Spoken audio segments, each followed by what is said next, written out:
in 6 of the 50 US states this weekend, which have left 9 people dead, 47 hurt, and there were 8 separate incidents in those states. And they were in the state of Texas in the south, North Carolina in the south, Georgia in the south, Washington state in the northwest, and then in the Midwest, Ohio and Illinois. Now, according to the Gun Violence Archive, which is a non-profit that operates a website, a mass shooting is where 4 people are struck in one incident, but not including the shooter themselves.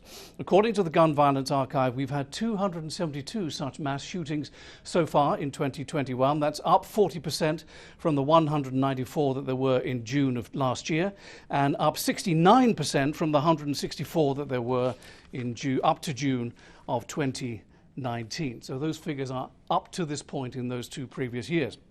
Now, it comes as the media here, and it was on the television all weekend, commemorated the attack at the Pulse nightclub, which is in Orlando in Florida in the south of the country. It happened on June the 12th, 2016.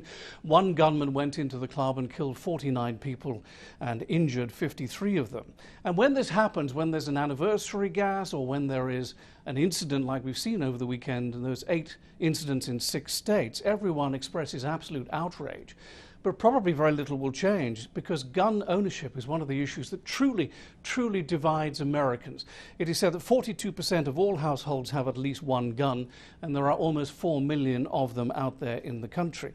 Now, part of this is that the Second Amendment, the second time they ever altered the US Constitution in 1791, gave the country the right to keep and bear arms. In other words, to store them and to use them. Now, those against guns want more laws, more restrictions, and certainly more background checks, and they want the removal of the semi-automatic weapons, which is where a gunman pulls the trigger and a bullet comes out. Automatic weapons are already banned here, but not semi-automatic weapons, and those are the ones that usually turn up in these mass shooting events.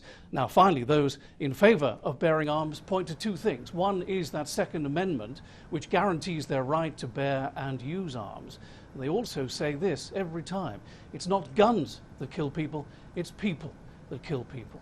And this issue is very, very difficult for politicians to tackle, because their constituents are almost equally divided on it.